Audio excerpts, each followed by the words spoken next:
What's up, guys? Another episode of JR's Corner. We're running at episode 19. We have a really special guest, South Africa's golden boy in the water, Mr. Chad Leclos. Chad, my man. Thanks, brother. Appreciate it. Thanks. Also, it's part-time sevens player. Oh yes, yes. You look like a bit of a speedster to me, eh? You know, I used to be, but now these flat feet. This is all I have. The flat feet, at least, you know, gives you the boomer. It's all I have in the water. Just Nice. the flat feet. Nice. I'm terrible. I'm absolutely terrible. Did you draw a bit of ball when you were younger? When I was much younger, but I don't like tackling. I'm a bit of a nas on the wing. Nas sports on the For wing. real? Didn't like to tackle. Didn't like to get my shirts dirty. You know what I mean? So I Exactly. also I was in the fast lane as well. 100%. Yeah. But I told you, these feet got flat, and I swear to God, I can't, nothing. Just Yeah. the water. I can't even walk more than 2 k's a day, otherwise I'm Is dead. it? 100%. So no extra cardio that you'll be doing on the track or anything running? No, not on the track, definitely not. Nice. But Chad, first and foremost, I just want to thank you, brother. Just thank you for sitting down with me, man. Just breaking some bread, of course, sharing of some course, time, of you know. course. I know your time is valuable. Just guys, for information's sake, you know, for the audience.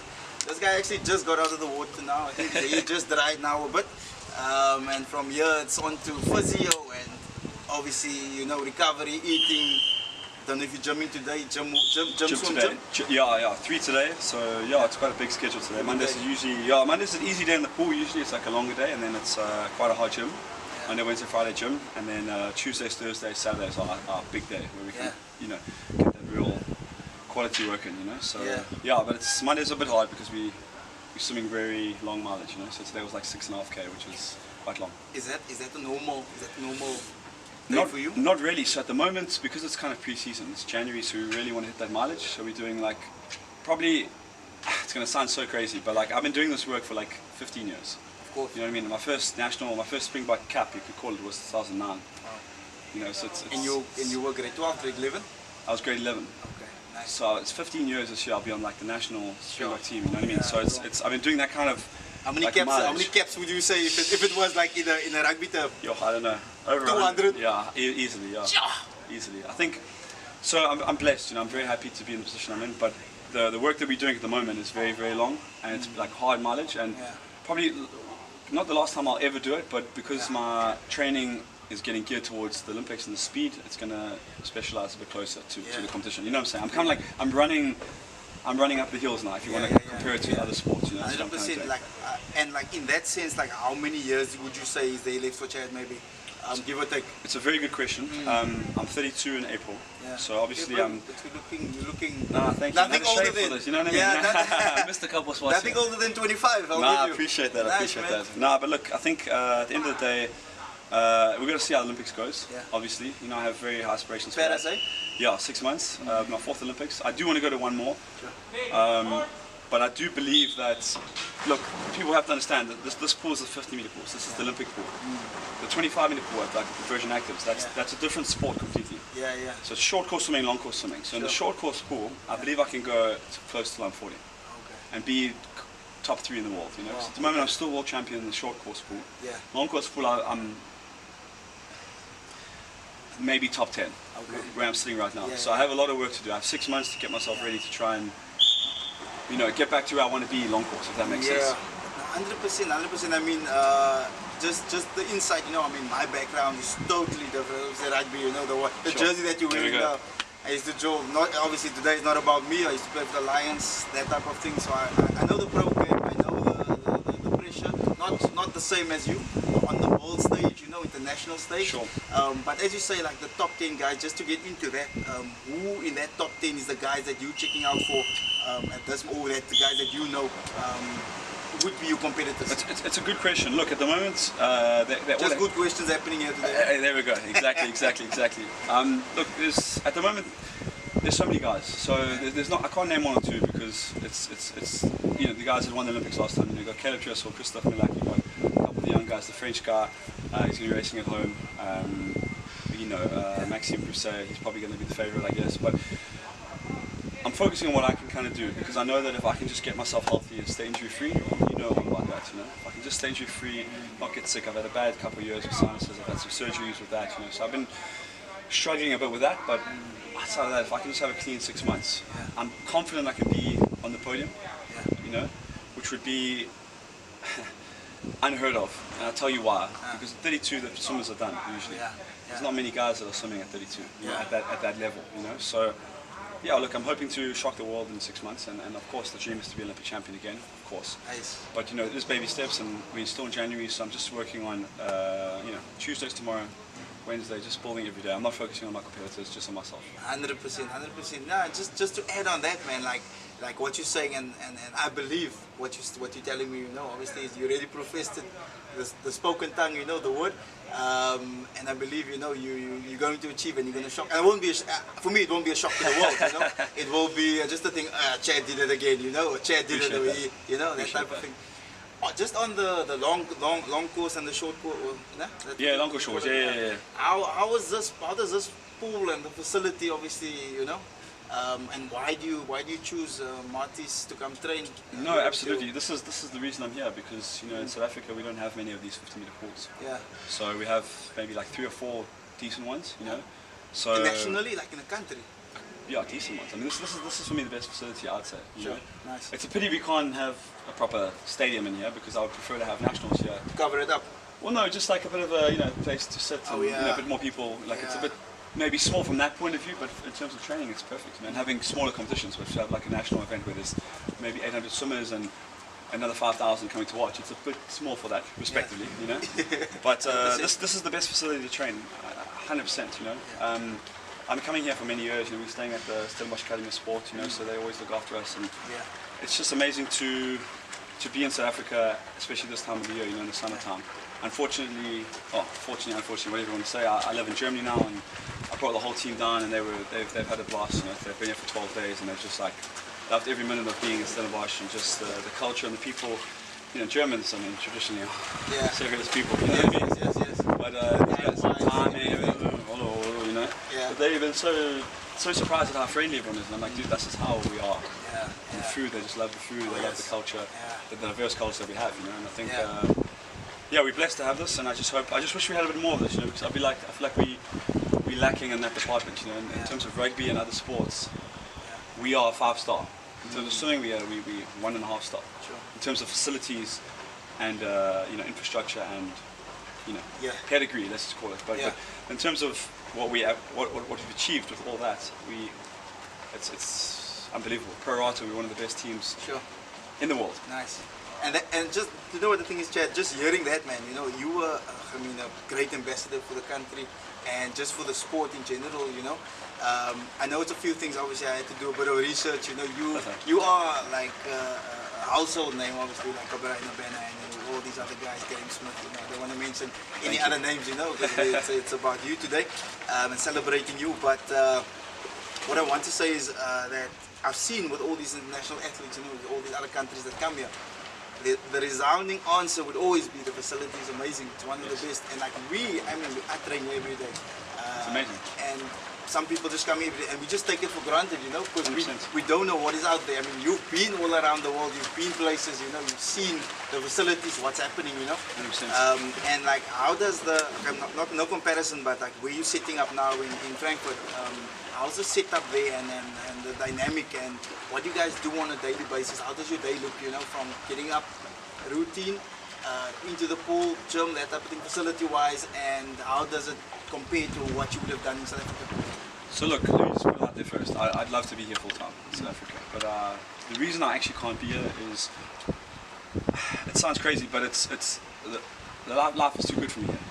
You know? I know, we laugh, I know, but it's actually, I wouldn't be able to be successful to kind of be, you know what I'm trying to say, because you get zoned in. I get zoned out, you know, and also because it's so many things to do in Cape Town and be in South Africa, so like, I don't want to say, I don't want it to come across, I want it to come across in the right way. Like, Germany is hard for me, you know what I mean? I'm bleeding there, does that make sense?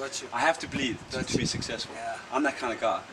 I have to work, I have to grind, it has to be uncomfortable for me. If it's too comfortable for me, it's not going to work. So, that's kind of why I took myself out of the situation of being, you know, I've been out of South Africa for a long time. Facility-wise, is definitely one of the big reasons, because obviously they have so much, you know, and Europe is so easy. So if I have to go race in France or you know, Italy or it's so easy, you know what I mean? So to be there for the circuit makes sense. But yeah, just in general, I mean, we do the same thing today that I would do in Germany, kind of thing. But it's just much better, obviously, to be here in the sun and you know what I'm trying to say, Sorry. Okay, 100%. And why Germany, or was it? How did you get to the guys? Because I know you're here with a full team, like full squad. Yes. And you're like the leader of this team. And like I see you, they're following you around and whatever. But I see you have some serious guys here, your coaches. Serious guys. And just tell me a bit about them, your relationship, because I know that dynamic with the coach is very important. Absolutely. The plan that he implements. I don't know if they're conditioning guys, is he a technical guy, is he a guy that just works on your stroke. Do you guys do video analysis of what you do? Because obviously, you know, every sport, you know, you have to have a look back and just review and preview. 100%. So how does that work? I have a coach who's watching the technique. You've got to hit the times, you've got to hit the zones that you've got to swim in, you know what I mean? It's the threshold, the VO2 max, the all-out efforts, the lactate work, you know, it's a strict plan of what we're kind of doing. And I think at the end of the day, it's all about preparation, it's all about, it's about sacrificing, you know? Nobody sacrificed more than me before the Olympics 12 years ago. Wow. Sure. 12 years ago. Jeez. Wow. No one sacrificed. I just turned 20. Wow. So no one sacrificed. No one was more dedicated than me. I never even had a phone during the week. Wow. Never had a sip of alcohol until I was 20. So after the Olympics, never knew what alcohol tastes like. Not to say that was the thing, but it was small sacrifice that got me to the top. Did I lose my way a little bit in the middle? Absolutely. Absolutely. As I think everyone kind of does if you achieve your ultimate dream at 19, 20 years old, you know? But I'm back to that old Chad. But I'm different. I'm Chad 2.0. Sure. It's different. Because I'm understand what I need to do. So I can't do what I did 12 years ago. Because I'm not the same body. Of course. I'm bigger. I'm 3-4 kilos heavier naturally. My muscles are different. You know what I'm trying to say? It's like almost like I don't want to compare myself to Ronaldo at all, but like Cristiano Ronaldo, right? He played in the wing his first couple of years. Now he's playing in the middle because the game is different. So I had to adapt my game, my training. I can't train the same way I used to. I would break down. So I have to be smart with my recovery, and sometimes I have to hold myself back. My coach has to hold me back because that's my mentality is it's kill or be killed. You understand? So I bang my head against the wall until I get injured. Sure. That's how I grew up. You know what I'm trying to say? Yeah. That's not the correct way I have to be now. I have to be smart. I have to be technical. I have to be understanding and know that sometimes it's okay. These boys are going to beat you oftentimes because you can't keep up with 20-year-olds. But when it counts, you got to be ready for that. If that makes sense. Yeah, 100%. And the thing is, I actually saw you spoke about this in something I watched prior. You said in training where you guys would do maybe 60% effort. But then the youngsters would obviously try to just clap you with the 60%. But you you understand, you're more mature. You know what it is. It's not easy for me because I don't like them to beat me. You know what I mean? So I try and. It's almost like a boxer. You got to swallow that ego a little bit, you know. Like a boxer in the ring. You guys say, hey, we're doing technical sparring. 100%. And then you poop one on the button, and then now it's a brawl. 100%. That's what happens here sometimes. No, it happened to me last week actually. But like at the end of the day, you have to look. At the end of the day, we're all doing the same work. Right, my competitors are doing similar stuff. It's not a secret here. You know what I'm trying to say? The secret's going to come from me staying at home on Saturday, getting a bit early, stopping all the, everything else. You know what I'm trying to say? Making sure that I'm on the straight and narrow. You know, of course, there's time to have fun. You know, I went to the rugby in the weekend, we had a good time. You know, got home after midnight. Nothing wrong with that. But not every single weekend. And I think it's important to have that balance, especially now for the next 6 months. You know, but I'm locked in now, man. Look, at the end of the day, this will be the best. I believe that I'll be the best that I've ever been in 6 months. Whether it's good enough to win or not, I can't say. You know. But you gave your effort. I'm giving everything. I'm giving everything. You know, short course in December. We have the short course World Championships, so the 25-meter pool, like your guys' inside pool. That there, we'll definitely. I confidently say we win that world title. We win a couple of world titles there. Nice. What's your time on the is it, and your best stroke and your worst stroke, obviously? Well, that's it. And is it just the 25 or is it 50, 100? What do you guys do? No, so basically short course not the exact same thing. It's just double. Quick turns. So if you're doing 50 meters, it's 1 length. It's 2 lengths short course. 100 meters is 4 lengths and 2 lengths. 200 meter 8 lengths, 4 lengths. That's basically what it is. It's just extra turns. Yeah. So obviously I'm a bit better underwater, skillful kind of off the blocks and stuff. So we have to do a bit more swimming in this sport, unfortunately. So I'm better underwater, but we'll see what happens. It's not, it's at the end of the day, like it goes back to what I said earlier. In any sport that you do, you give yourself the best opportunity at the right time, just like the box did. Yes. A couple months ago. Just like Trick. Are you feeling that time? I was there at the game actually. I was I was very lucky to be there. I'm obviously good friends with a lot of the guys, and Damien actually hooked me up with a ticket that morning. Okay. because I was trying to buy tickets and it was obviously sold out, and I was actually competing at the time in Poland. So I took 3 flights to get there, and I got there just before the match. That was amazing. It was stressful because I was like, bro, I was stressful from the island game. I was stressful. Sorry, France, England. Bro, and then I mean, look, I don't know how the boys did it. Actually, it was unbelievable. Sure, bro. Yeah, it was unbelievable. I think that for me, the best game I've ever watched in my life is that France game. It's the greatest game of rugby. I mean, even if we lost that game, I'm saying it was still the greatest game of rugby I've ever seen. You know what I'm trying to say? 100%. It felt like there were 2 winners in that game, you know? You almost felt a little sorry for the French. I felt bleak. Honestly, I did, because it was, not because they were at home, just because of the way that the game was, it was unbelievable. I mean, Cheslin's match-saving. There were so many things that, you know, Damien's, he called the scrum, there were so many things that actually that played into it. But I believe after that game, I even believe, even before that, it was destined. We were destined to win that World Cup. You know what I'm trying to say? You know, when everything just 1 point, I mean, it was meant to be. Yeah, like the stars aligned. Stars aligned, you know what I mean? It's just one of those things. It was like me 12 years ago against Phelps. The stars aligned for me to touch him, you know what I'm trying to say? It was like, it was destiny. Yes. So, okay, so just back on that, I know we moved forward, you ran through a bulk of my questions. Sorry. No problem, that's just part of it, you know. I'm sure you've been doing, as much as you've been swimming, you've been doing this as well, you know, and with the media and back and forth. Before we get to Phelps, that's one of the points that I wanted to touch on. Just tell me a bit of your background and your family. Family, I know family is very important. I feel like you were a cousin of mine, and I met like the whole family. Exactly. Your grandfather, your dad, your mommy. Like I see and you actually just look like your mom. Like a splitting image. Careful, eh? My dad's going to be upset if you say that. I agree with you there. Yeah. No, we're very close family, obviously. My dad originally from Mauritius. You know, baby brother as well, eh? Baby brother, we're very close. He's in Texas at the moment. He's fighting. So he's actually rolled a couple of times with Trickers. So he's not doing MMA, but he's doing submission grappling. So like jiu-jitsu, you know. Some of the guys might know Gordon Ryan. He's one of the greatest of all time for jiu-jitsu. So he's training out there in Texas with him. Nice.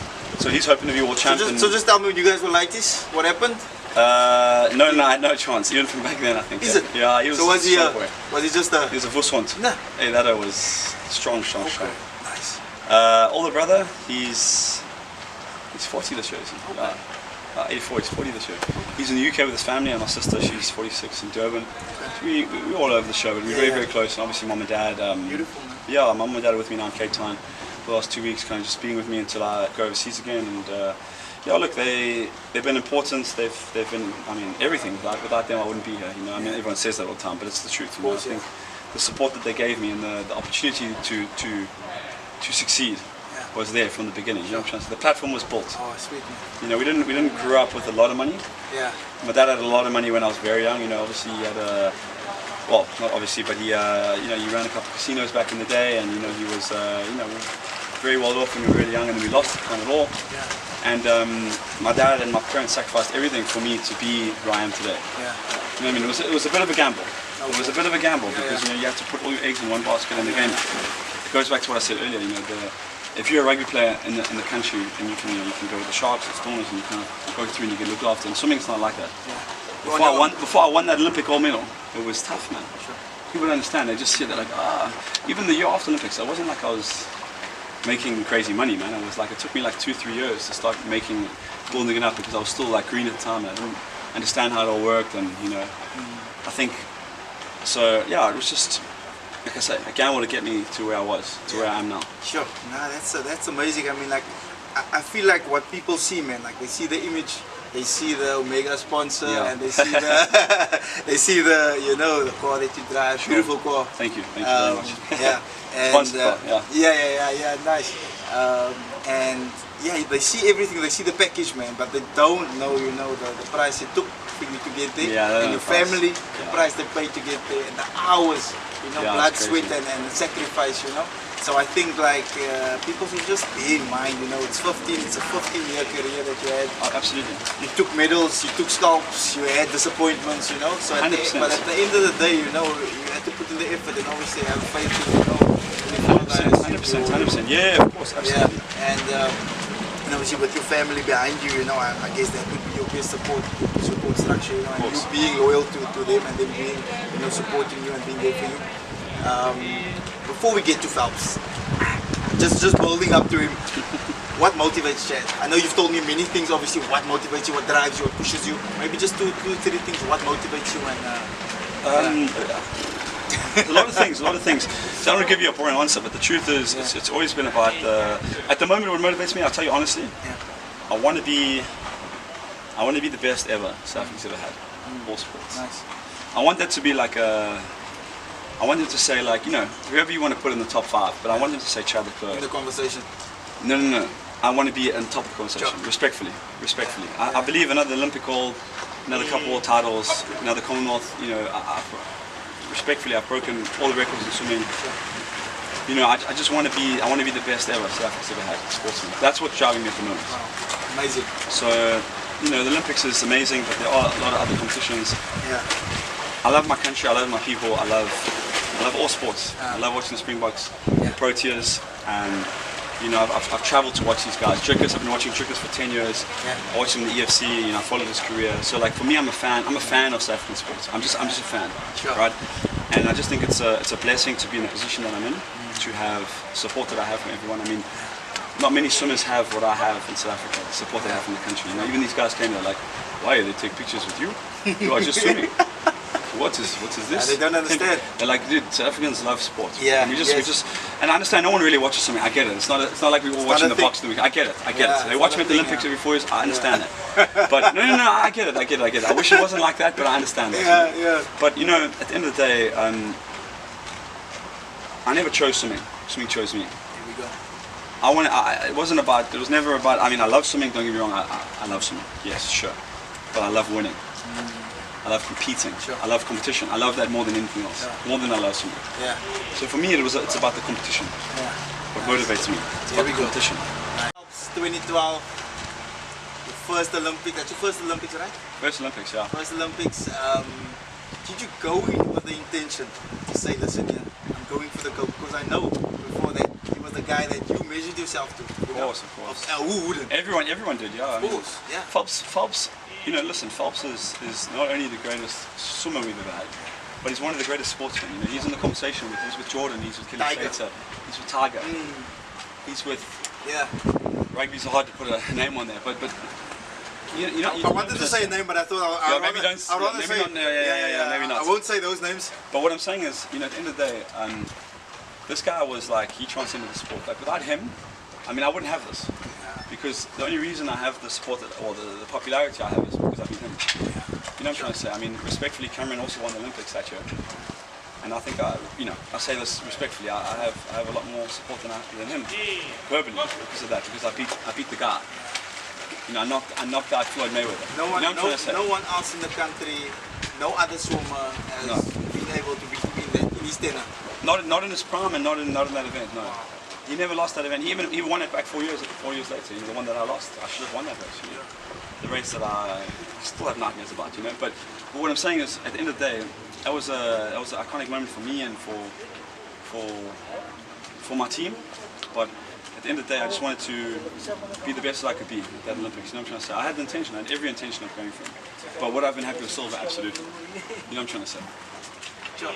Amazing. Like, just like thinking of a guy like Michael Phelps, I mean, before I knew who he was, I heard his name in songs and people rapping about him. Yeah, Lil Wayne, yeah. Yeah, Lil Wayne. I love that one,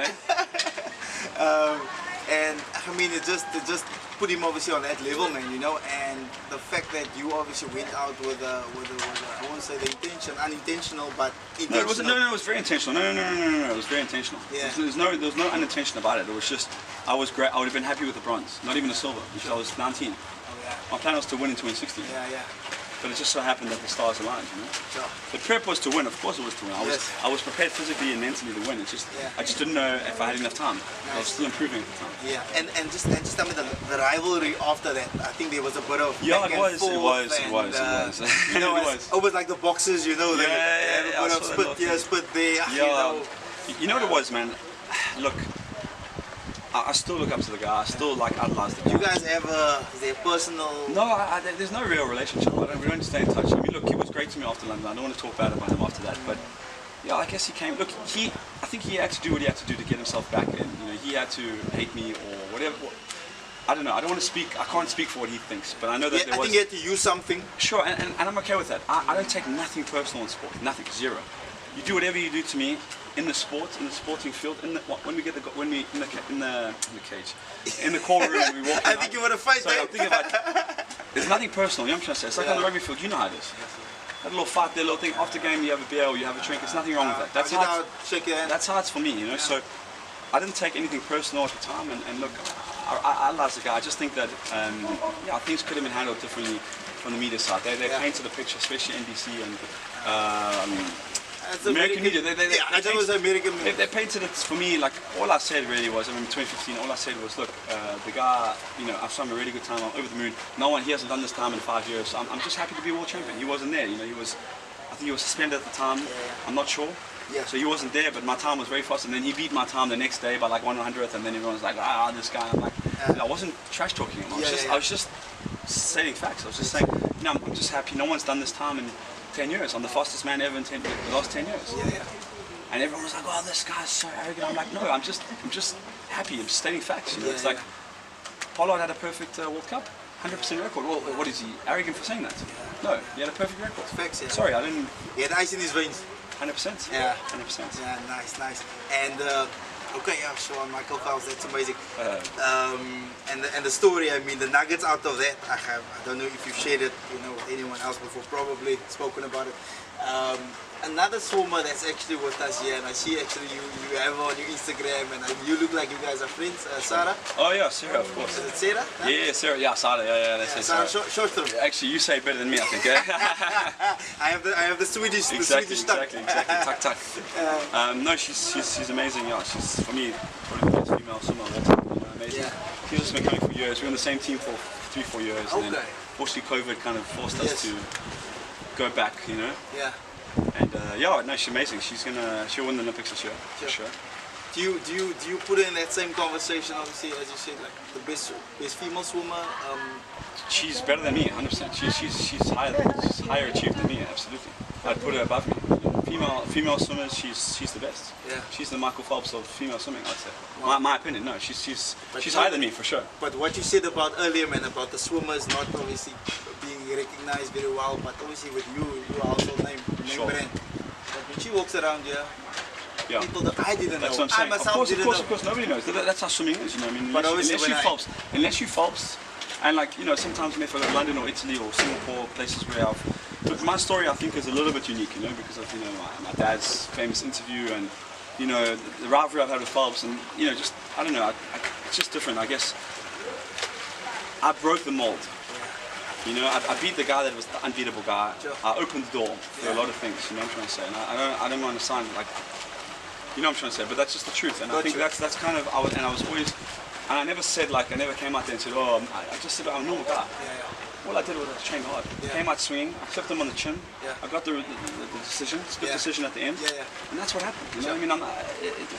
Was there a bit of luck involved sure, in life there must have been a bit of luck. Maybe not in the swimming world, but like you said, the big boss blessed me, gave me an opportunity. 100%. I took it. That was meant for you, man. You know what I'm trying to say? It wasn't like it is what it is. We can all lose. We can all bleed. You know what I'm trying to say? Yeah. No one's unbeatable. That's kind of why. Yeah. Anyway. 100%. Nah, sweet, man. And with that said, you came out. It was meant for you. It was meant for you to get there and to obviously get the gold. I mean, I would have expected nothing less from you at the time. You were young. I wouldn't say in your prime. Obviously, you got injured, and I believe you'll be pushing now for your prime. I hope so. Prime physically. I hope so. I mean, you look in good shape. I don't know based on swimmers what is good shape. There's different builds, Sure.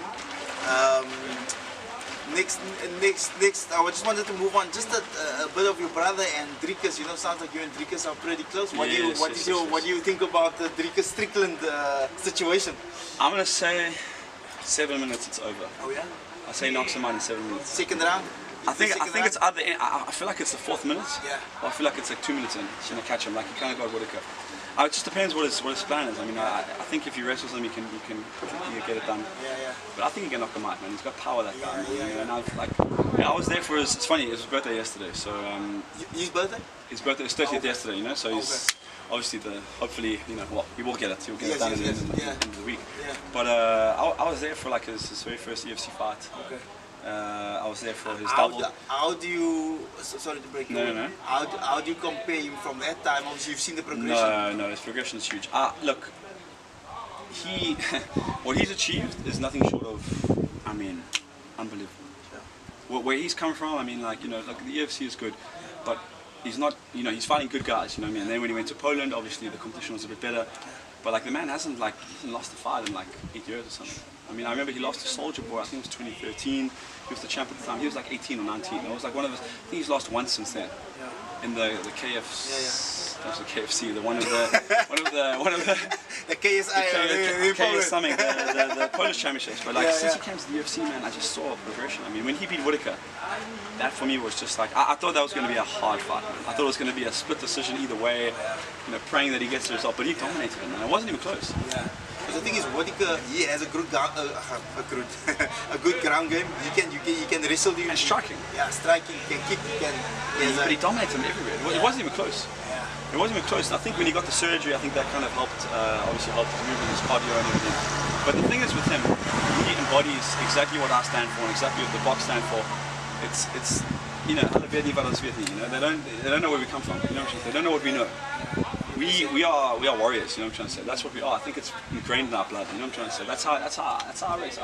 Kill or be killed. It goes back to what I said earlier. You know what I'm trying to say? And that's the. So win, lose or draw, I'm supporter of the box. I'm supporter of them, of Drickus, because of the way that he is. You understand the mindset that you have. Sure.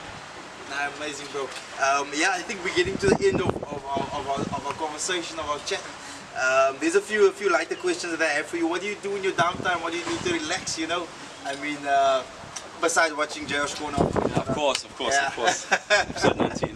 There we go. There we go. No, look, I play a lot of PlayStation. But Germany's a bit tough, you know, because it's cold there. It's not. I don't have the friends that I have here. Here it's very nice. I have a lot of friends. I'm always. Play a bit of poker. I play a bit of poker. I do play quite a bit of poker when I'm here. I like poker. But yeah, when I'm there, it's quite boring for me. I try to just focus. I'm making food. You know what I mean? I'm prepping the meals. I'm calling my dad, making a nice curry on the FaceTime. You know what I mean? So yeah. When like I said, after the Olympics, I wanna be on my terms after the Olympics. I want to come back home. I want to be able to say my program, does that make sense, for the next like 2-3 years, you know, kind of like be in Stellenbosch for a couple of months, be in Cape Town for a little bit, kind of, you know, go to Europe in the summer, you know, follow the sun kind of thing. Swallows. There we go. And I mean, after medaling at the Olympics, medaling at Commonwealth, you know, doing your stuff, gold, obviously. What's next for Chad, man? So I've just started my foundation. I opened it about 1.5 years ago, but this is the first time I've got hands-on. So we've just helped a couple of youngsters in underprivileged communities. We're doing some swimming stuff, swimming lessons. Nice. Learn to swim, sorry. Learn to swim. Got you. But I have big plans because the Mid Mile's coming up. So the big open water event with Wayne Rooney. Maybe by September, October this year, I'm going to do a lot of work in the communities. Beautiful. I'm going to start in Cape Town, in Durban, because that's where I'm from, and then I want to go to Joburg. But I have a 2-year plan which I want to do, because for me, look, the sport's given me a lot. The people have given me a lot. I want to give back. I've done it before. The last couple of years, I like to do at least once, twice a year. But this time, I want to have like proper scheduled, quarterly, hands-on, you know, that I can get involved in, because I just feel like it's the right thing to do, and it makes me feel good, and it's what my dad's been doing for 40 years. You know? Wow. Actually, that's amazing actually, because I know we all know that swimming is not part of our community. Scarlets, black kids, you know, they don't have the facility first, and obviously the training. But I think if we can tap into that, you know, we could develop, you know, the next Chandler Close, the 100%. next. I don't want to say Michael Phelps, the next Sarahs. 100%. So Tatiana, all the guys. 100%. Here we go. Yeah. So no. Listen, absolutely. Listen, we have such untapped potential in swimming in this country, you know. Yeah. And especially in the communities, man. I'm telling you, you don't understand. It's all about just getting them to the start line. You know what I'm trying to say? Just getting started grassroots. That's how you get. 100%. It's not even about that. It's not even about champions. It's not even about making champions. It's about creating culture. You know, getting them out of all the bad stuff. Because if you're swimming, you don't have time to. You know what I'm trying to say? Yeah. So for me, Get out of trouble. exactly. kept me out of trouble. And that's for me. That's for me the most powerful thing. Number one. Then the second thing is, if we have the right opportunities, you know, I even pitched an idea to the city in 2017. I said, if you guys help me get a pool like this, give me 5 lanes, you know, run it 5 that people can come and, you know, come through and use the municipality, however you want to run that. Then every 2 days, every day, I'll get personally from the communities. I'll go get 3 or 4 buses, coach them every Monday, Wednesday, Friday, whatever the days are. If you help me with the facility, and then even if I'm not here, I'll have special coaches, special people that are going to train them to swim. So I had this whole plan, you know, enrolled, and I'm doing it anyway through my foundation. But it's just it's tough without proper help. You know what I'm trying to say? Yeah, no, 100%. On that note, Chad, I just commend you for that, man, and I just wanna tell you, man, us as Josh Corner, South Africa, Stellenbosch, Maties Gymnasium, we're super proud of you, you know, for what you're doing, where you're going, where you've been, where you've come from, you know, just your story. I know this would inspire many people in all walks of life, not just the swimming pool, you know. And I mean, hopefully 3, 4, 5 years from now, when the podcast is growing, we can say at least now we encourage thousands of people, you know. 100%, I want to say millions of people. 100%. Through seeing this story, you know, and just seeing your backstory. So I just want to give you your flowers, man, for what you've been doing, the role model you've been. Thank you. And still are, you know. And the fact that you just came to sit down with me here. I mean, I don't know you from afar, so obviously I know you. But like I said, it's like you just basically just told me this, it's fine, you know, 100%. And I think people would still be in disbelief. Oh, I got you. You know, it's like, hey, bro, how did you get hold of Chad? I was like, this is how you approach people, how you engage with people. You 100%, know, I think 100%. in a respectful way. On that note, is there any last words outside of what you said? You know, just the motivational something that you want to give to the audience, and after that, maybe something for you. I don't know if you want to do anything to your sponsors. You know that. No, sure, absolutely. No, absolutely. Firstly, I just want to say thank you to everyone for the support. The last 10 years, you guys have been amazing. But I think this year in particular, I felt the love extra. Since the turn of the new year, everyone just supporting everyone. I think it's from the box win, you know, just everyone's getting built up. Yes, exactly. And I just appreciate that. And look, at the end of the day, you know, get behind all our sports, not just myself. Get behind all the swimmers. Get behind all the guys get behind Trickers this weekend. Sure. I think it'll be after this will be played. But, sorry. But yeah, just support everyone, you know, because we need it. And I think we really love that. As sportsmen, I can tell you, like I've spoken to the rugby guys, when they feel the support from back home, it just makes all the difference, you know. And yeah, just on another front, thank you to my sponsors. Thank you to Omega, Arena, Discovery. Big thank you to Discovery, Roller Motors, Somerset West for Carb. And yeah, just leaving you on one last note. I come from really humble beginnings, you know, and we're about to shock the world in 6 months. Yeah. So anyone can do it. That's what I'm gonna say. Nice. Yo, Chad, thanks, man. I have a few sponsors that I just like to thank.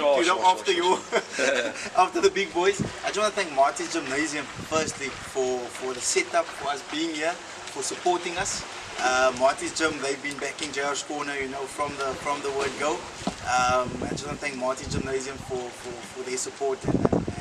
Come check out, come join the gym, guys. You know, the best facility. I like to say best facility south of the equator, but Chad said one of the best facilities in the world. 100%. Secondly, I'd like to thank Memento Photography, Mr. AB. This guy never speaks on the camera, bro. Never. He's just Mr. Behind the scenes. But I catch him on the camera now and then. Good. Memento Photography, check him out. Content, he shoots the best content. Weddings, whatever events you have. AB. Memento Photography, and then there's a shout out to Joas, my boy with the spices and sauces. Check him out in all the checkers. Check it out, bro. Lekker braai, sauces, spices, you know, that type of thing. Absolutely. You see the name Joas, just buy a box, you know. Just give everything you have. 100%. And yeah, last but not least, guys, Chad. Thanks, brother. Thanks, my brother. Thank you all of the best for what's happening, where you're going. We believe you'll just do us proud and take the gold, and thank you so much for just being you, my brother, man, being down to earth, Mr. Humble. And yeah, that's episode 19, guys. JR's Corner, like, follow, subscribe. Hulle weet nie wat ons weet nie.